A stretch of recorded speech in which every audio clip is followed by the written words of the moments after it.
Hello good morning everybody. चलिए आज का क्लास हम लोग शुरू करते हैं। आज के क्लास में हम लोग ईच और एवरी के बीच के डिफरेंस को सीखेंगे कि हमें कहाँ पे ईच यूज करना होता है और कहाँ पे हमें एवरी का यूज करना होता है। ये बड़ा ही इंपॉर्टेंट कॉन्सेप्ट है और आज की क्लास में साथ ही साथ हम लोग आइदर, नाइदर, नन और एनी को भी समझने की कोशिश करेंगे।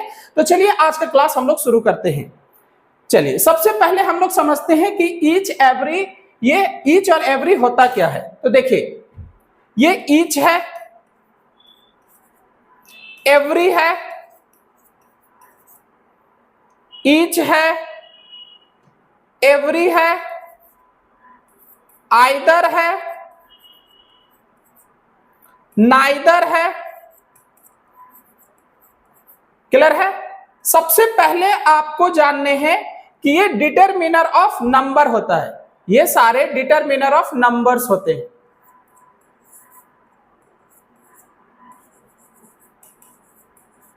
डिटरमिनर ऑफ नंबर होते हैं। साथ ही साथ आपको यह भी जानना है कि ये डिस्ट्रीब्यूटिव डिटरमिनर्स होते हैं। Distributive determiners, distributive determiners, distributive determiners का काम क्या होता है? डिस्ट्रीब्यूटिव डिटरमिनर्स का काम होता है नाउन का डिस्ट्रीब्यूशन कर देना। इस बात को पहले हम लोग एक एग्जांपल से समझ लेते हैं। चलिए देखिए, मान लीजिए कि कहीं पे कुछ लोग फंसे हुए थे। मान लीजिए कहीं पे 10 लोग फंसे हुए थे। ठीक है, इस तरह से 10 लोग कहीं पे फंसे हुए थे। फिर किसी ने कहा कि लड़कों का क्या हुआ, तो किसी ने आंसर कर दिया कि सारे लड़के वापस आ गए हैं। तो हमारा सेंटेंस इस तरह से बन जाएगा, ऑल द बॉयज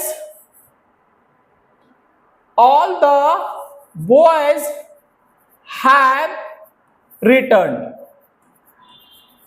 कि सारे लड़के वापस आ गए हैं। अब जब हम लोग बोलेंगे ना all the boys have returned, तो इसका मतलब हो जाएगा सारे लड़के एक साथ। लेकिन अगर हमें बोलना हो कि हर एक लड़का, मतलब ये भी, ये भी, ये भी, ये भी, ये भी, मतलब हर एक लड़का वापस आ गया है, तो हमें यहां पे डिस्ट्रीब्यूटिव डिटरमिनर का यूज करना पड़ेगा और हम ऑल के जगह पे यूज करेंगे एवरी का। अब जब हम लोग एवरी का यूज करेंगे तो ये जो बॉयज है ये हो जाएगा बॉय, एवरी बॉय, क्योंकि एवरी ने ग्रुप का डिस्ट्रीब्यूशन कर दिया। क्लियर है। तो एवरी बॉय, और हैव के जगह पे अब हमें यहां यूज करना पड़ेगा हैज, और हमें कहना होगा एवरी बॉय हैज रिटर्न, कि हर एक लड़का वापस आ गया है, सारे लड़के वापस आ गए हैं। क्लियर है। तो इससे ये पता चला, इस बात से ये पता चला कि जब भी हम लोग ईच, एवरी, आइदर, नाइदर का यूज करेंगे तो इसके बाद जो हम लोग नाउन यूज करेंगे, इसके बाद जो हम लोग नाउन यूज करेंगे, क्लियर है, वो नाउन हमारा होना चाहिए सिंगुलर। नाउन हमारा कैसा होना चाहिए? सिंगुलर। और साथ ही साथ हम लोग जो वर्ब यूज करेंगे, इनके साथ जो हम लोग वर्ब यूज करेंगे, क्लियर है, वो वर्ब भी होना चाहिए हमारा सिंगुलर। तो सबसे पहले ये हमें ध्यान में रखने हैं। क्लियर है। डिस्ट्रीब्यूटिव डिटरमिनर्स जो होते हैं ईच, एवरी, आइदर, नाइदर के अलावा कुछ और भी होते हैं, उसे भी देख लेते हैं। जैसे ईच है, एवरी है, आइदर है, नाइदर है, मोर देन वन है, मोर देन वन है। मेनी के साथ जब हम मेनी के साथ जब हम ए या एन लिख देते हैं तो ये भी डिस्ट्रीब्यूटिव डिटरमिनर्स बन जाता है। तो ये सारे डिस्ट्रीब्यूटिव डिटरमिनर्स हैं। इनके बाद हमें सिंगुलर नाउन लिखना होता है। अगर हम नाउन लिखेंगे तो सिंगुलर नाउन लिखेंगे। नाउन जो होगा वो हमारा सिंगुलर होगा, और हम इनके साथ अगर वर्ब लिखें तो वर्ब भी हमें सिंगुलर लिखने होते हैं। ये हमें ध्यान रखना है। चलिए एक चीज और ध्यान रखना है कि ये जो ईच है, एवरी है, आइदर है, नाइदर है, ये डिटरमिनर्स ऑफ नंबर होता है। मतलब इसका यूज काउंटेबल नाउन के साथ किया जाता है, मतलब इसका यूज हम लोग अनकाउंटेबल नाउन के साथ नहीं कर सकते हैं। चलिए अब हम लोग मेनली समझते हैं कि ईच और एवरी में क्या डिफरेंस है। तो देखिए ईच और एवरी में क्या डिफरेंस है। तो ईच का यूज हम लोग करते हैं डेफिनिट नंबर के नाउन के साथ, मतलब ऐसे नाउन्स जिनका नंबर डेफिनिट हो, इसका यूज हम लोग करते हैं डेफिनिट नाउन्स के साथ। डेफिनिट नाउन्स का मतलब ऐसे नाउन्स जिसका नंबर डेफिनिट हो। डेफिनिट हो कहने का मतलब जिसका नंबर फिक्स्ड हो। फिक्स्ड नंबर के नाउन के साथ, फिक्स्ड नंबर के नाउन के साथ हम लोग ईच का यूज करते हैं। एवरी का यूज हम लोग करते हैं इंडेफिनिट नाउन के साथ। इंडेफिनिट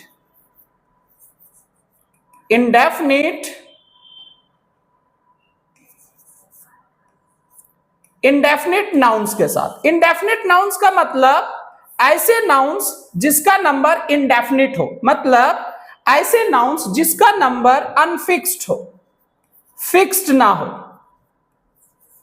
अनफिक्स्ड नंबर के साथ। ये एक डिफरेंस हमें ध्यान रखने हैं। दूसरा डिफरेंस हमें क्या ध्यान में रखना है? दूसरा डिफरेंस हमें क्या ध्यान में रखना है?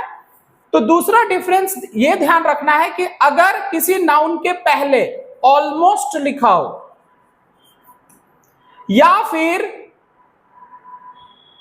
नियरली लिखा हो या फिर जनरली लिखा हो या पार्टिकुलरली लिखा हो या फिर रफली लिखा हो या यूजुअली लिखा हो, तो फिर हम वहां पे एवरी का यूज करते हैं। एवरी का अगर हम ईच का यूज करेंगे तो गलत हो जाएगा, हमें वहां पे एवरी का यूज करना है। ऐसा इसलिए क्योंकि जब हम किसी नाउन के पहले ऑलमोस्ट लिख देते हैं तो वो जो नाउन का नंबर होता है वो हमारा इंडेफिनिट हो जाता है। जैसे इस बात को हम लोग एक एग्जांपल से समझ लेते हैं। जैसे मैंने कहा कि उनके पास 50 बुक्स हैं, तो हमारा सेंटेंस बन जाएगा ही हैज 50 बुक्स, कि उनके पास 50 बुक्स है। अब ये जो 50 नंबर है ये एक डेफिनेट नंबर है, लेकिन अगर हम इस बात को इस तरह से लिख दें ही हैज ऑलमोस्ट 50 बुक्स, कि उसके पास लगभग 50 बुक्स है, तो अब ये जो 50 नंबर है बुक्स का वो इंडेफिनिट हो गया। यहां पे 49 भी हो सकता है और 51 भी हो सकता है। तो कुल मिलाकर के कहने का मतलब यह है कि जब हम लोग किसी नाउन के पहले ऑलमोस्ट, नियरली, जनरली, पार्टिकुलरली, रफली, यूजुअली जैसे वर्ड का यूज कर लेते हैं तो वो नंबर जो है वो इंडेफिनिट हो जाता है। उसकी वजह से हमें यहाँ पे एवरी का यूज करना पड़ता है। तो ये हमारा था दूसरा डिफरेंस जो हमें ध्यान में रखने हैं। अब आइए थर्ड समझते हैं। अगर रिपीटेड एक्शन हो, रिपीटेड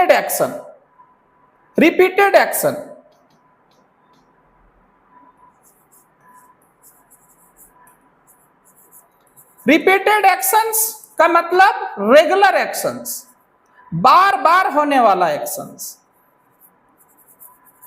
रेगुलर एक्शंस।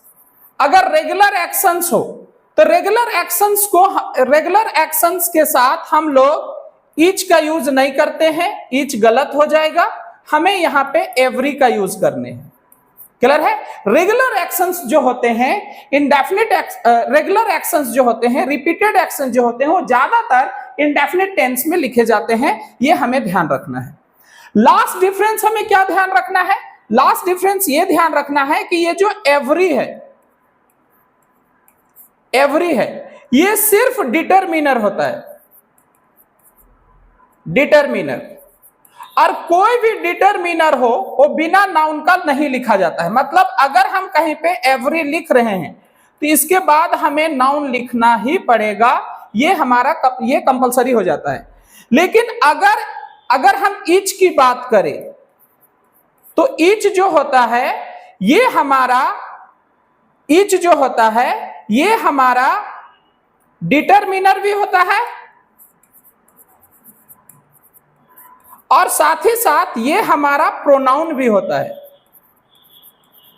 कहने का मतलब है कि हम ईच के साथ नाउन लिख भी सकते हैं और हम ईच को बिना नाउन का भी यूज कर सकते हैं। तो ये है ईच और एवरी में डिफरेंस। इससे ज्यादा कोई डिफरेंस होता नहीं है। अगर इतनी बातें हमारे ध्यान में रहा तो हम ईच और एवरी के क्वेश्चंस को बड़ा ही इजीली सॉल्व कर लेंगे। अब चलिए इसी बात को हम लोग कुछ ब्लैंक्स को फिल करके समझने की कोशिश करते हैं। चलिए यहां पे कुछ ब्लैंक्स है और इन ब्लैंक्स को फिल करने के लिए हमारे पास ऑप्शन है ईच और एवरी। देखते हैं किसमें ईच आएगा और किसमें एवरी आएगा। सबसे पहला ब्लैंक है dash bird has a beak. कह रहा है कि बर्ड का चोंच होता है। अब हम जिन बर्ड की बात कर रहे हैं उन बर्ड का नंबर तो फिक्स्ड नहीं है। अगर बर्ड का नंबर फिक्स्ड नहीं है, क्योंकि चोंच जो होते हैं वो सारे बर्ड के होते हैं, यहाँ पे किसी फिक्स्ड बर्ड की बात हो नहीं रहा है, फिक्स्ड नंबर के बर्ड की बात नहीं हो रहा है, तो हम लोग यहाँ पे यूज कर लेंगे एवरी। चलिए तो यहाँ एवरी आ गया। उसके बाद नेक्स्ट है the dash side of the coin is shining. अब कह रहा है कि क्वाइन का हर एक साइड साइन कर रहा है। अब अगर हम क्वाइन की बात करें तो क्वाइन का तो दो ही साइड होता है। अगर दो ही साइड होता है तो ये नंबर तो फिक्स्ड है, डेफिनेट नंबर, ये नंबर डेफिनेट है। अगर ये नंबर डेफिनेट है तो हम लोग यहां यूज कर लेंगे ईच। चलिए उसके बाद कहता है they conduct a test dash Sunday evening, कि वे लोग हर संडे इवनिंग को एक टेस्ट रखते हैं। यहां पे देखिए ये सेंटेंस जो है ये इंडेफिनिट टेंस में लिखा हुआ है। अगर इंडेफिनिट टेंस में लिखा हुआ है तो ये रिपीटेड एक्शन है। रिपीटेड एक्शन के साथ हम लोग यूज करते हैं एवरी, तो यहां आ जाएगा एवरी। नेक्स्ट है the man knows the capital of dash state in India. Man जो है इंडिया के हर स्टेट को जानता है। अब अगर इंडिया की स्टेट की बात करें तो इंडिया का स्टेट जो है वो 28 है। अब ये नंबर जो है ये एक फिक्स्ड नंबर है, ये नंबर एक फिक्स्ड नंबर है। अगर एक फिक्स्ड नंबर की बात हो रही है तो हम यहां पे यूज कर लेंगे ईच। ईच। चलिए देयर आर सम बॉयज, कह रहा है कि कुछ लड़के हैं इन द पार्क, पार्क में, and dash is doing exercise, और एक्सरसाइज कर रहे हैं। अब अगर हम लोग यहाँ पे एवरी लिख दे तो एवरी के बाद हमें नाउन लिखना पड़ेगा, क्योंकि एवरी जो होता है, अभी हमने कहा कि एवरी जो होता है ये डिटरमिनर होता है, इसके बाद नाउन का आना फिक्स्ड है। बिना नाउन का इसे नहीं लिख सकते हैं, इसके बाद नाउन चाहिए। लेकिन ईच जो होता है हम इसे नाउन के साथ भी लिख सकते हैं और बिना नाउन का भी लिख सकते हैं, बिना नाउन का भी लिख सकते हैं। ईच को बिना नाउन के साथ, नाउन का भी लिख सकते हैं और नाउन के साथ भी लिख सकते हैं। अब अगर हम यहाँ पे एवरी लिख दे तो एवरी के बाद नाउन लिखना पड़ेगा, लेकिन ये नाउन नहीं है, ये जो है ये एक वर्ब है, तो हमें यहाँ पे लिखना पड़ेगा ईच। तो इस सेंटेंस को हमें ऐसे सही करना पड़ेगा, there are some boys in the park and each is doing exercise. कुछ और ब्लैंक्स देख लेते हैं। चलिए नेक्स्ट है almost dash team has a bowling coach. अब यहां पे देखिए ऑलमोस्ट आ गया। अब अभी हमने थोड़ा देर पहले पढ़ा कि अगर किसी नाउन के पहले ऑलमोस्ट लिखा हो, या फिर पार्टिकुलरली लिखा हो, जनरली लिखा हो, रफली लिखा हो, नियरली लिखा हो, यूजुअली लिखा हो, तो इसके ये क्या करता है, ये नाउन के नंबर को इंडेफिनिट कर देता है, इसीलिए हम इनके साथ एवरी का यूज करते हैं। अगर एवरी का यूज करते हैं तो यहां पे हमें यूज करना होगा एवरी।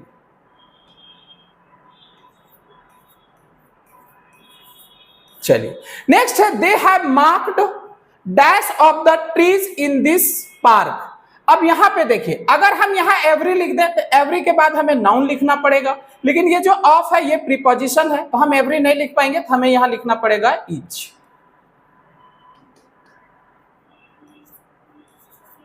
नेक्स्ट है, he goes to Delhi on a business trip dash Thursday. अब ये देखिए, ये प्रेजेंट इंडेफिनिट में लिखा हुआ है। अगर ये प्रेजेंट इंडेफिनिट में लिखा हुआ है तो ये रिपीटेड एक्शन है। रिपीटेड एक्शन के लिए हम लोग क्या करते हैं, रिपीटेड एक्शन के साथ हम लोग एवरी का यूज करते हैं, तो हम लोग को यहां पे लिखना पड़ेगा एवरी। नेक्स्ट है, the virus has infected dash fourth man in this city, कि वायरस ने हर चौथे व्यक्ति को शहर में इन्फेक्ट कर दिया है। अब ये भी एक रिपीटेड एक्शन है। मान लीजिए कि पहले 4 लोगों को इन्फेक्ट किया, फिर 4 लोगों को इन्फेक्ट किया, फिर 4 लोगों को पूरे शहर में इस तरह से इन्फेक्ट करते चला गया, तो ये भी रिपीटेड एक्शन है, ये एक्शन रिपीट हुआ है। अगर ये एक्शन रिपीट हुआ है तो हमें यहां पे भी लिखना पड़ेगा एवरी। चलिए उसके बाद कहता है, particularly dash part of a banana tree is used by the man. अब ये देखिए, पार्टिकुलरली आ गया, तो पार्टिकुलरली के साथ हम लोग एवरी का यूज करते हैं, तो यहां आ गया एवरी। तो इस तरह से हम लोग आज के क्लास में ईच और एवरी के डिफरेंस को समझने की कोशिश कर रहे थे।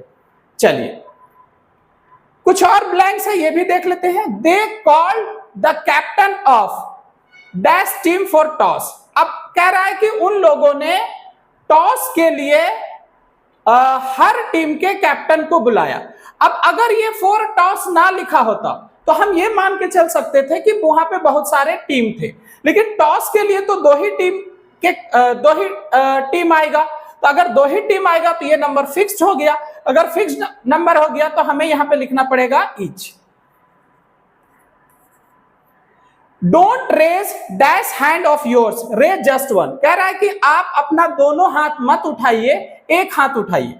अब अगर हम हाथ की बात करें तो किसी का भी हाथ 2 ही होता है, अगर 2 ही होता है तो ये नंबर फिक्स्ड हो गया, अगर फिक्स्ड हो गया तो यहां पे भी लिखना पड़ेगा ईच। फिर कह रहा है कि dash human has some strengths and weaknesses, कि हर इंसान में कुछ स्ट्रेंथ्स होते हैं और कुछ वीकनेस होते हैं। अब यहां पे हम किसी डेफिनेट नंबर के ह्यूमन की बात नहीं कर रहे हैं, हम यहां पे पीपल इन जनरल की, सबकी बात कर रहे हैं। अगर सबकी बात कर रहे हैं तो यहां लिखना पड़ेगा एवरी। कह रहा है it is necessary that dash citizen पे टैक्सेस ऑनेस्टली। कह रहा है कि ये जरूरी है कि हर सिटीजन ईमानदारी से टैक्स पे करे। अब यहां पे जिन सिटीजन की बात हो रहा है उसका नंबर डेफिनिट नहीं है, अगर डेफिनिट नहीं है तो यहां पे लिखना पड़ेगा every. There were tall neem trees on dash side of the road. अब देखिए, मान लीजिए ये रोड है और आप कह रहे हैं कि रोड के उस पार, क्लियर है, नीम के बड़े बड़े पेड़ थे। अगर आप इस साइड हैं और अगर आप बात कर रहे हैं पेड़ की, तो पेड़ जो है इस साइड होगा। अगर आप इस साइड हैं तो पेड़ ये साइड होंगे। यानी किसी भी रोड का साइड जो होता है वो 2 ही होता है, 2 ही होता है, तो ये भी नंबर डेफिनिट हो गया। अगर डेफिनिट नंबर हो गया तो हमें यहां पे लिखना पड़ेगा ईच। चलिए, तो इस तरह से हम लोग ईच और एवरी के डिफरेंस को समझ रहे हैं। अब हम लोग समझ लेते हैं कि आइदर और नाइदर में क्या डिफरेंस है। तो देखिए,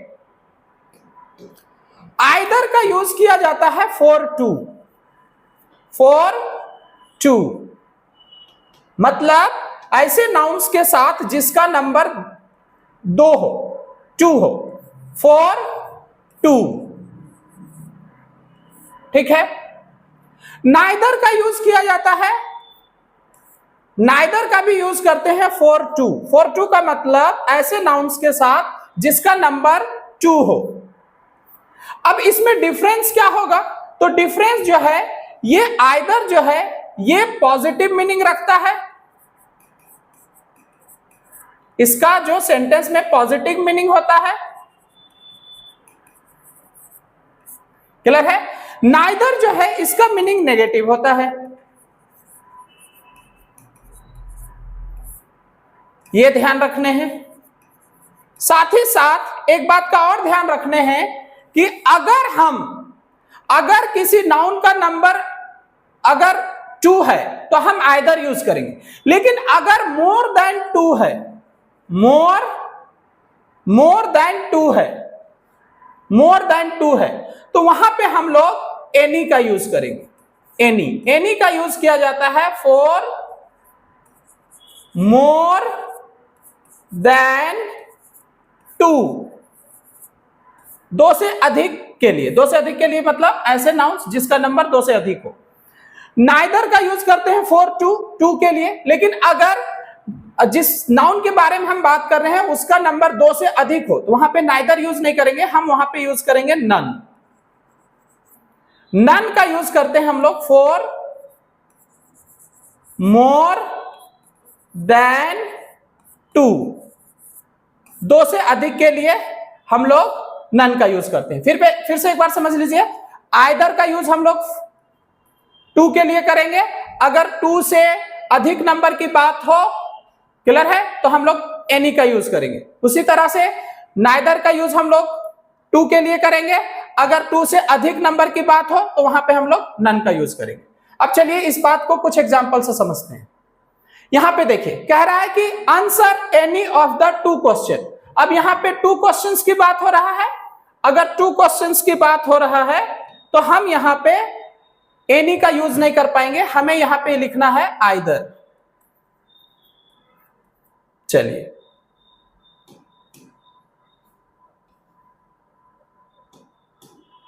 हमें यहां पे लिखना है either. Neither of his 4 sons. अब यहां पे देखिए 4 सन्स की बात हो रहा है, 4 सन्स की बात हो रहा है तो हम यहां पे नाइदर नहीं लिख पाएंगे, हमें लिखना पड़ेगा यहां पे नन। नेक्स्ट देख लेते हैं, none of my 2 pens writes well. अब यहां पे 2 पेन्स की बात हो रहा है तो 2 के लिए हम लोग नन का यूज नहीं कर पाएंगे, हमें यहां पे लिखना पड़ेगा फिर से नाइदर।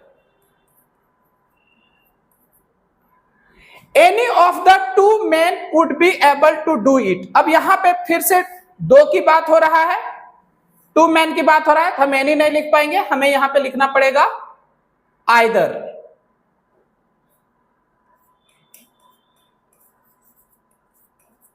नेक्स्ट देख लेते हैं, आई हैव 5 बुक्स। मेरे पास 5 किताबें हैं, you can take either of them. अब यहां पे 5 बुक्स की बात हो रहा है, 5 बुक्स की बात हो रहा है तो यहां पे आइदर नहीं लिख पाएंगे, हमें लिखना पड़ेगा any. None of his parents attended the PTM yesterday. अब कह रहा है कि उनके माँ बाप, अब किसी भी पर्सन के माँ बाप तो 2 ही होते हैं, तो यहां पे 2 की बात हो रहा है, 2 की बात हो रहा है तो नन का यूज नहीं कर पाएंगे, हमें यहां पे लिखना पड़ेगा नाइदर। नेक्स्ट है, neither of the 2 boys got a prize. अब यहां पे देखिए, यहां पे 2 boys की बात हो रहा है, 2 boys की बात हो रहा है तो 2 के लिए हम लोग क्या यूज करते हैं, 2 के लिए हम लोग क्या यूज करते हैं, 2 के लिए हम लोग यूज करते हैं या तो आइदर या तो नाइदर। तो ये सेंटेंस हमारा सही हो गया। फिर कह रहा है कि none of the 5 men receive the award. अब यहां पे 5 men की बात हो रहा है, क्लियर है। मोर देन 2 के लिए या तो हम लोग नन यूज करते हैं या तो एनी का यूज करते हैं, नन का यूज हो गया है तो ये सेंटेंस हमारा सही हो गया। तो इस तरह से आज की क्लास में मैं आप लोग को समझाने की कोशिश कर रहा था कि कहां पे हमें ईच का यूज करना है और कहां पे एवरी का यूज करना है, और आइदर, नाइदर, एनी और नन में क्या डिफरेंस होता है। तो उम्मीद करते हैं कि ये क्लास आज आपको समझ आया होगा। अगर ये क्लास आपको समझ आया हो तो आप एक बार वीडियो को लाइक कर दीजिएगा, चैनल पे पहली बार आए हैं तो सब्सक्राइब कर लीजिएगा, वीडियो को लोगों में भी शेयर कर दीजिए ताकि ज्यादा से ज्यादा लोग हमारे इस चैनल से पे जुड़ पाए और अच्छी कॉन्सेप्ट इसी तरह के सीख पाए। वीडियो से रिलेटेड या क्लास से रिलेटेड कोई क्वेरी हो या कोई क्वेश्चन हो तो आप मुझे इस नंबर पे भी कॉल कर सकते हैं। तो आज की क्लास में बस इतना ही, मिलते हैं हम लोग किसी नेक्स्ट क्लास में जहां पे फिर से इसी तरह का एक अच्छे कॉन्सेप्ट लेकर के मैं आऊंगा। तब तक के लिए थैंक यू।